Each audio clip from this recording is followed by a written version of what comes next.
Good afternoon, my holy sisters and brothers. I'm just making sure that this live feed is indeed reaching my Facebook page, Accidental Talmudist, yes. And therefore, it should also be reaching Light of Infinite Festival. And welcome to everybody who's attending the festival. Organized by our good friend Erez Safar. It's an amazing job that he's done. Very honored to be appearing alongside so many wonderful and gifted speakers in this festival. If it's new to you, check it out, lightofinfinite.com. Bunch of speakers over there over the course of the day. And everybody is tying their talks to the Secrets of Sefira. We are in this incredible period right now, counting the days and the weeks between the second day of Passover and sort of rising in purity and inspiration and headed toward Shavuos, the revelation at Mount Sinai. So, what I wanted to talk to you about is something that I noticed actually on the seventh day of Passover when we were reading a portion from Beshalach, probably my favorite Torah portion, which contains the crossing of the Red Sea when the waters were piled up as a wall on the right and a wall on the left, and the children of Israel entered the sea and crossed it on dry land. Of course, they crossed successfully, and eventually the Egyptians, led by Pharaoh, pursued, and the waters closed in on the chariots, and the mighty forces of Egypt were destroyed. But what I would like to focus on is a moment prior to that. When Pharaoh decides to chase, the Egyptians have suffered one plague after another. It was a miracle for us, that the culmination of which ended our period of slavery in Egypt. But it was absolute devastation for the Egyptians. So it's incredible that having gone through so much suffering, culminating in the killing of all the firstborn, every family, every household in Egypt suffered a terrible loss, that wasn't enough to convince Pharaoh to let them go, and he gives chase. So he gives chase, and we find this at Exodus 14, verse 6, or let's say verse 5. It was told to the king of Egypt that the people, meaning the Jews, had fled, and the heart of Pharaoh and his servants became transformed regarding the people. And they said, "What is this that we have done, that we have sent away Israel from serving us?" And he harnessed his chariot and attracted his people with him. And he took 600 elite chariots and all the chariots of Egypt with officers on them all. And then Hashem strengthened the heart of Pharaoh, king of Egypt, and he pursued the children of Israel. And the children of Israel were going out with an upraised arm. Right? So Bnei Yisrael, Uvnei Yisrael, Yotziim B'yad Ramah. They were going out with an upraised arm. And it's extraordinary to me that this chapter 14, verse 8, Hashem strengthened the heart of Pharaoh, the king of Egypt, and he pursued the children of Israel, and the children of Israel were going out with an upraised arm. So in the same verse, the very same verse, if you think a bit like I'm a movie director, so I can't help but think of it like a movie. You have one incredible shot of the army of Pharaoh emerging from Egypt and giving chase, the elite chariots streaming across the desert, dust flying, all their weapons, thinking like, what have we done? Why have we allowed these people to make us suffer? We're going to go get them and re-enslave them. And then cut to this mass of people. Some say 2 million, some say 3 million Jews, plus a mixed multitude of Egyptians who could see that the writing on the wall was on for Egypt. So this mass of people walking out of Egypt. They had a few days head start, and now they're walking with arm raised, right? So what could this mean? The arm raised, obviously it's triumphant, right? It's triumphal. So, says Ramban about B'yad Ramah, with the hand raised, that this was because the Jews felt strengthened, right, after all the plagues, and that they literally went out. It was a year of uncertainty. Is this really going to happen? Is it not going to happen? Yes, it's happening. We're going out. And the arm raised indicated that they knew they were not coming back. That's what Ramban says. Seforno, on the same words, B'yad Ramah, with this arm upraised, says that that's the reason that Pharaoh thought he could now beat them, because these people were so confident. Because, right, they had that arm raised. He said, now I've got them. They think it's over. They think they're out. They think I'm done. Now I'm going to rise up, make war with them, destroy them, or at least re-enslave them and bring them back. Now, what happens? So the chariots ride up, and when they come in view of the triumphant children of Israel with their arms raised, they look back, and it says that not that they saw the horses of Pharaoh, but that they saw the horse, singular. And this teaches that their hearts shriveled, right? When they looked back, and what they saw was an approaching force that was unified against them. All the horses were like one horse. All the legions were like one legion, meaning spread out, but organized and coming at them, the mightiest army in the world at that time, coming against this, mass of families, people walking out carrying, what they thought they would need in the desert, not weapons, not assembled like an army. And their hearts grew faint and they panicked. And in that panic, or let's say in that fear, that extreme fear, the people split in two emotionally, meaning that half of them had learned God is with them, God is protecting them, and they looked up and they cried out to God and they prayed for assistance. That's half of them.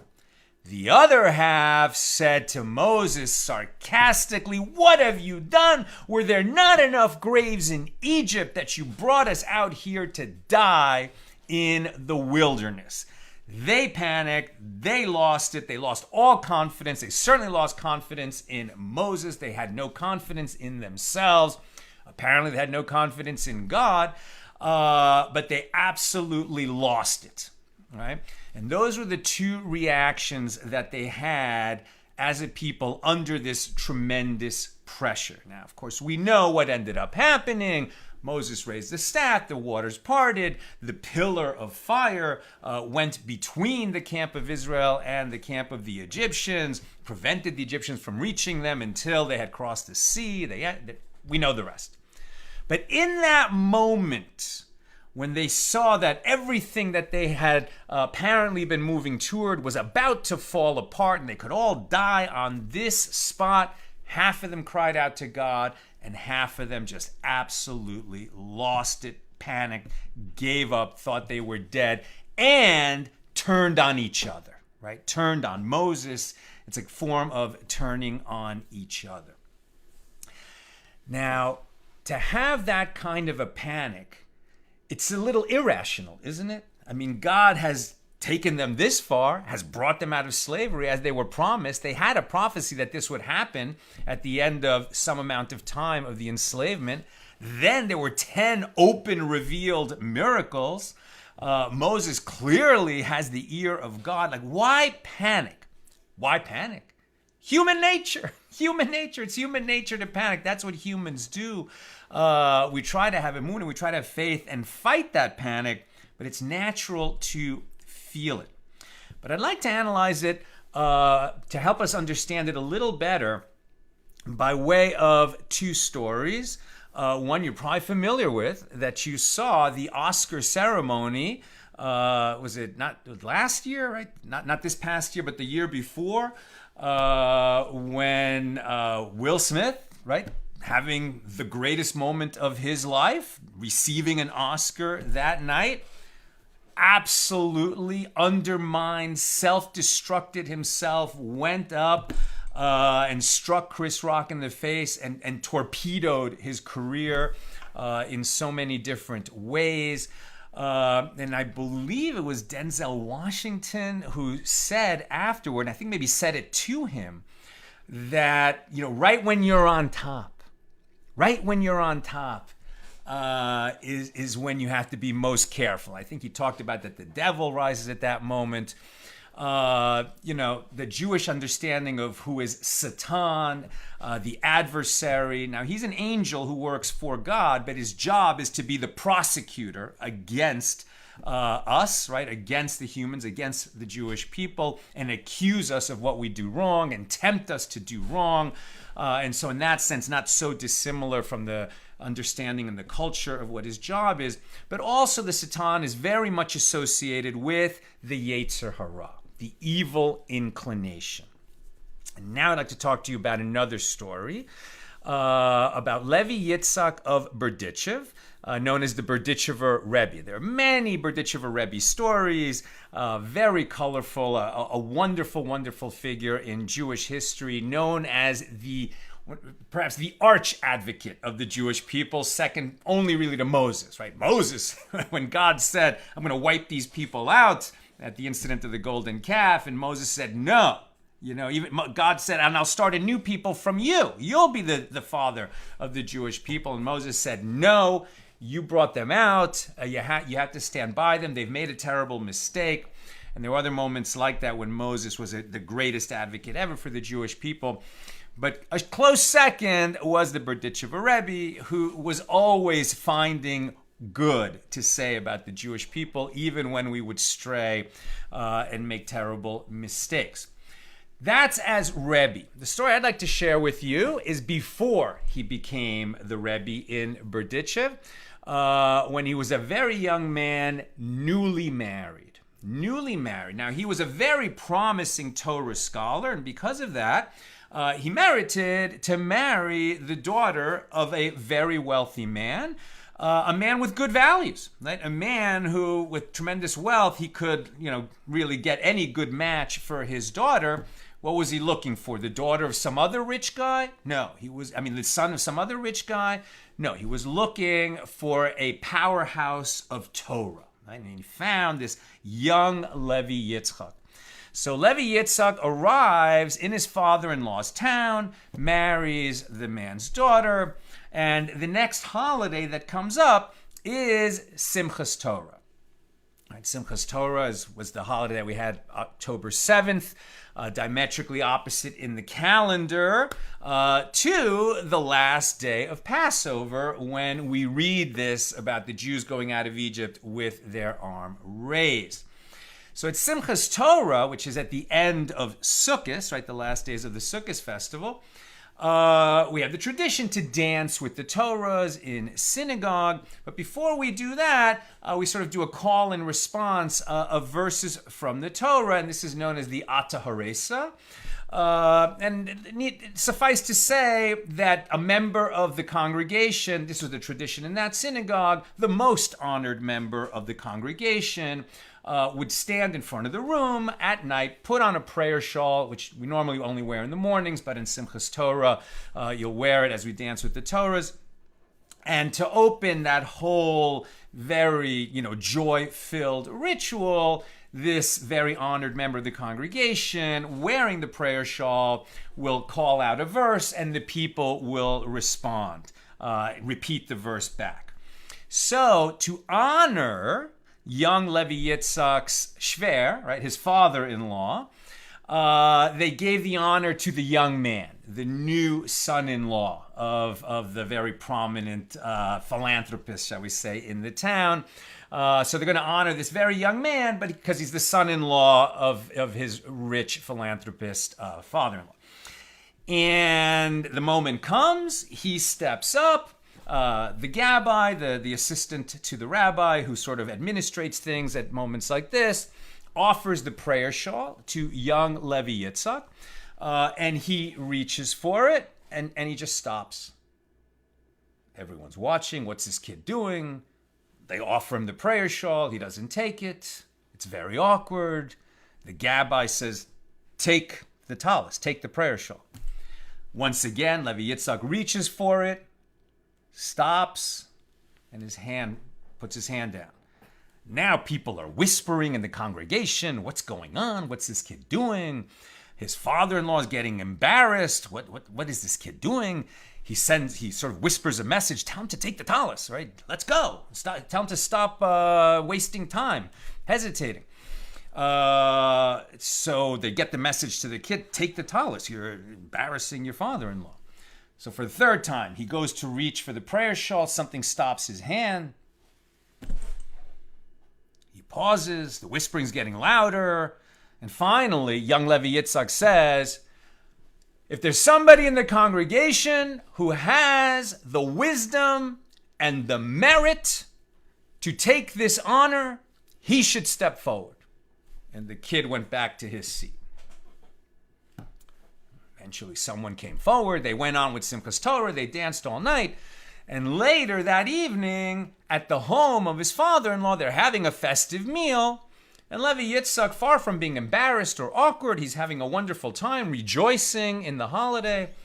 And when his father-in-law finally gets a moment, pulls the kid aside and says, what the heck was happening at the synagogue that you didn't take the honor?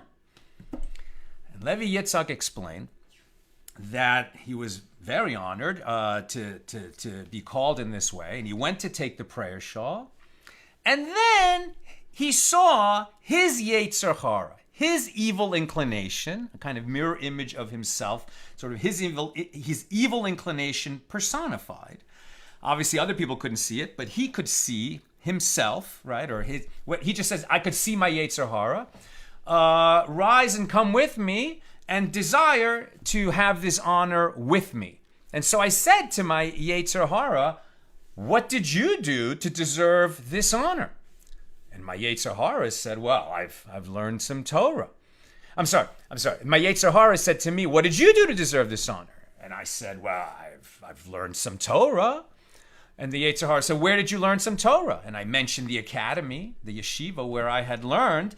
And my Yetzer Hara said, well, I was there at that academy with you. I was in that yeshiva with you.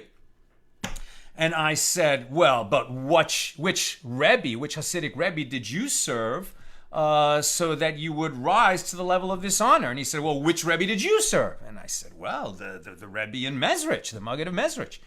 And he said, well, I was with you when you were learning from the Maggid of Mezrich. And I kept challenging him of where he learned and what he learned, and he kept challenging me back. And everywhere that I was and everywhere that I went, my evil inclination was with me. And I realized that if I took this honor, my evil inclination was going to be with me then too. And I realized I had no choice but to sit down. What else could I do? Now that's where the story ends. It's a very cryptic story. Now, the saintly Berditchever Rebbe went on, as I told you, to become this great advocate of the Jewish people, teaching so many people so many lessons. There's so much to learn from the Berditchever Rebbe. Obviously, he wasn't so humble and put off by his Yetzer Hara that he didn't eventually step up and become Rebbe.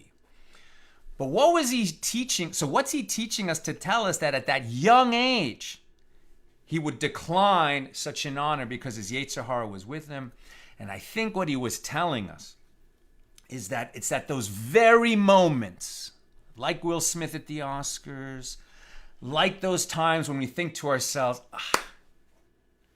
I had trouble last year, I may have trouble next year, but tonight, right here, right now, I got it going on. Every time we feel that way, danger. That's when the Yetzer Hara is lurking, right? God said this to Cain after when he was so jealous and angry that Abel's gift had been accepted and his wasn't, and God said to him, sin is crouching at the door, right? That temptation is crouching at the door. That evil inclination is always crouching at the door. And if you've conquered it day after day after day after day and risen spiritually, and you've got a good program of Torah study going, and you've given a lot of charity, and you've supported people, and the family's good, and so many things are going well in your life, and you think, you know what, I'm not such a bad person. I don't really have to worry about my evil inclination. I've become stronger than it. Warning, warning, warning. And I think we learned from the Jews having that arm raised, going out of Egypt, and the confidence, perhaps the overconfidence at that moment, that signaled to Pharaoh, these people are overconfident and we can defeat them. And from young Levi Yitzhak recognizing that, wow, I'm going to get this big honor because I've married into the right family, and I've learned a lot of Torah. I'm the most promising Torah scholar. That's why I'm here right now. That's when that evil inclination is strongest. So as we count these days from Passover to Shavuos, from the Omer offering, which is barley, to the loaves of bread, which are made of wheat. Barley is animal food. Wheat is refined human food. And we're trying to refine our attributes during this period and examine ourselves every day. Not just count the days, but make a cheshbon, make an accounting of ourselves and where we're holding. And what are the improvements in my character that I need to make, and how am I working on them? This is that time. Right? This is that time. And I'm both as a positive, examining what I'm doing right that I could do more of, what I'm doing wrong, that I build a plan for how I can, change my behavior, uplift my behavior, do better.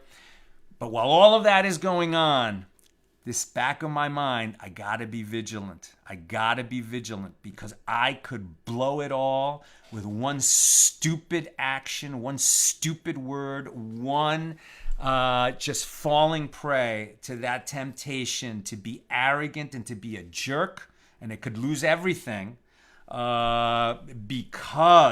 because that evil inclination gets stronger. The more you rise, the more righteous you become, the stronger that evil inclination can become, and we have to be ever vigilant against it. We've got a little bit of time, and I just want to share what I think is a very important message. So if you've been with me before, it's good to hear, and if you're with me, for the first time, I just want it known because there's so many Jews out in the world that don't know that when we're healthy and when we're well and when we can talk to our families and particularly, to the older generation, while we're healthy is a good time to talk about you should live to 120 years, but when the end comes, what kind of plan do you have? Because sadly, there are many Jews who think that cremation would be a good idea. It costs less. Some have the mistaken belief that it's better for the environment. It's not. And that's okay. It is not okay. That is not something that Jews do. It is so prohibited that even though, organizations like Chabad and Aish, which in a very positive way are just encouraging everybody, just do a mitzvah, do something here, being very warm and inviting, never pressuring. Accidental Talmudist, we try to make Torah and mitzvahs and humor and history available to everybody, no pressure. But when it comes to a Jew who is thinking about being cremated, or God forbid a Jew dies and his family is thinking about having him cremated, then we will exert pressure and say, don't do that. Don't do that. Our tradition, our laws, the Torah absolutely prohibits it. Even a murderer who receives the death penalty gets a burial, and how much more so the average person or a truly righteous person that you look up to. Every Jew deserves a burial. It's good for the family. They get that closure. Some families really have financial challenges. That should never enter the decision making, because there is a burial society near you. If you don't know how to find them, just contact any local Chabad rabbi. They will help you find it. And there are Jews in the world who will help any family bury a Jew. Who, if they can't afford the burial plot, the community will step in and help. This is incredibly important. And I recently, this is on my mind because I recently had a friend pass away. I had not had this conversation with him. I didn't imagine it was an issue. He died after a long illness, and then the family was just dead set on having him cremated. We were not able to talk them out of it. It was tragic. But I said that in his memory and in his honor, we would make a video. So there's a video on my platforms, on Accidental Talmudist. You can find it on our website, accidentaltalmudist.org, on my Instagram, Accidental Talmudist, here on Facebook. I mean, it's easy to find. And we give all these reasons why you shouldn't cremate. So I said I'm going to make that video in, I'll just say my friend's first name, David, in David's honor. And then, one thing came up. I traveled. I was very busy with the movie that I'm directing, and I just thought I would make it after the Passover holiday.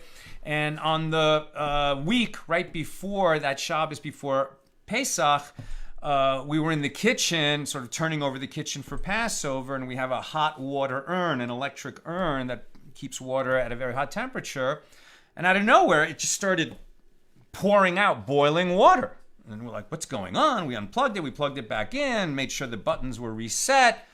Out of nowhere, it's just pouring out hot water on the floor.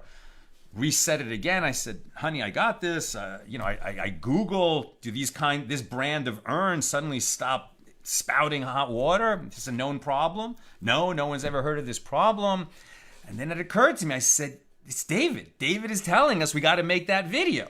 I thought that because it's known that when people pass away, sometimes they communicate with, relatives, usually close people to them, somehow through electric appliances. I know this sounds crazy, but we've had this happen before, and I've heard dozens and dozens of stories of people where somehow electric things go weird after someone passes. And I said, this is David telling us we got to make that video. And Nina said, what does David have to do with an urn? As soon as we said it, we both, oh my gosh, he's in an urn. So we made the video. I made the video. I released it. I don't usually release videos on Friday because of Shabbos, but I released it at 2:30 in the afternoon on that Friday. And by 5:30, it had 30,000 views. And by the end of Shabbos, it had 150,000 views. It's on my Instagram, on my Facebook, and on TikTok. And as a result of that video, we've already heard dozens of stories of people who said, oh, I didn't know. I will not cremate. Thank you for making that video. So in David's honor, we've saved a bunch of people from cremation. Again, watch the video, do a little research, why this is so important. It matters in the world to come. It matters in the resurrection of the dead. It's beyond the scope of today. But I will just add one story that came out of making that video from a fellow named Ira Kaufman in Israel, who said he heard the most amazing story ever about this, and he shared it with us. So there was and he heard it from the person that it happened to. Ira heard it in the 1970s. So there was a young man who was a boy in Poland during World War II, and whose whole family was killed by the Nazis, by the Germans in the Holocaust. He survived. He ended up in Israel and was totally not religious, just walked away from Judaism. So in the 1950s, he was living on a kibbutz, working as a mechanic. He was married. And in fact, he was working on a Friday night because Shabbat meant nothing to him. And his father, who had died in the war, came to him, not in a dream, but while he was working in the garage on Shabbos. And it wasn't some nice, friendly visit. The father grabbed him by the throat and said, you're going to start being Shomer Shabbat keeping Shabbos, keeping mitzvahs, learning Torah, being a religious Jew, an observant Jew, or I'm going to kill you, said the father to the son. The wife she obviously doesn't see the visiting soul of the father. She just sees her husband wrestling, like scrambling, flopping around on the floor. But when he got up and said to her what had happened, they saw that he had marks on his neck, which were inexplicable. And so the guy said, okay, I guess I'm going to start becoming a Torah Jew. And he kept that Shabbos, didn't do any more work. And after Shabbos, he went to visit the big tzaddik, the sort of, the most righteous, famous rabbi in Israel at that time, known as the Chazon Ish. And many people were always trying to see the Chazon Ish. And so his wife's job, the Rebbitzin, was just to keep people away because her husband's health was frail and just all day and night, people were always trying to get in to see him. But when this guy showed up to ask the Chazon Ish what's going on, the wife said, oh, he's waiting for you. Go on in. Now, this guy is newly religious. He's never been to the Chazon Ish. No one who hangs out with the Chazon Ish has ever seen this guy. So already, how did the wife know who he is to just let him in? And he comes in. The Chazon Ish says, please have a seat. I know why you're here. Your father came to me also. Now, people always have a choice whether to learn Torah, whether to keep mitzvahs, whether to be an observant Jew or not. Very, very few people have the merit to be forced into such a rewarding life. So I would like to know, what did you do? What mitzvah did you do that you merited that your father would come and visit you and put you back on the right path? The guy says, I haven't done any mitzvahs. I mean, he stopped being an observant Jew after the war. I don't know. And the Chazon Ish says, think, when you were a boy in Poland in your father's house. He says, well, my father would send me to give charity. No, that's not it. I would help my father build the sukkah. We'd have guests. No, that's not it. And the guy said, oh, well, maybe once the Nazis came to our town, one of the first things they did is they just pick a random Jew on the street in our town and murdered him and hung him from a pole and said, no one will bury this Jew or we'll kill you. And they put 2 guards on the corpse swinging from the pole. Now, that's exactly what it says in the Torah that you don't do. That even an executed person who was hung, you cut him down and you bury him that day. So the Nazis actually were knowledgeable to some extent about Jewish law so that they could use it to demoralize the Jews. There was an extra psychological warfare in addition to all the physical damage that they did when they eventually killed 6 million. So this body was hanging there, and the whole town was indeed crying and weeping and terrified, and we couldn't do anything about it. The guards were around that body. In the middle of the night, my father came into the room and said, go cut down that body and bury it. And I said, Tati, there's guards there, they'll kill me. And my father said, go. So the boy, you can imagine, is probably like 10, 11 years old. I don't know why the father couldn't go. Maybe he was an invalid or something. But the boy goes. And indeed, in the middle of the night, it was winter, it was freezing cold. The guards had left because no Jews were coming. And the boy managed to cut down the rope, dragged the body to the cemetery. The gate was locked, went around the side, pushed the body over the wall, climbs in, gets a shovel, digs in the frozen earth, and is able to make a big enough hole and bury the body properly. And the Chazon Ish said, that's it. That's the mitzvah that you did, that you merited to have this miracle happen to you. That's how important burial is in the Jewish tradition. So don't wait, until relatives are arguing after someone passes away. Have these difficult conversations while people are healthy. Because it's the last rite, R-I-T-E, and the last rite, R-I-G-H-T, of every Jew to be buried. May you have a wonderful Sefira, this period of counting from Passover to Shavuos. May you be uplifted and enlightened. May you be growing in wisdom and learning Torah and performing mitzvahs. Because right now, in the very dangerous times that we're living in, every time a Jew learns some Torah or does a mitzvah, it adds to the safety and security of Am Yisrael, the nation of Israel, the children of Israel, everywhere. Not only in the land of Israel, but everywhere that Jews are.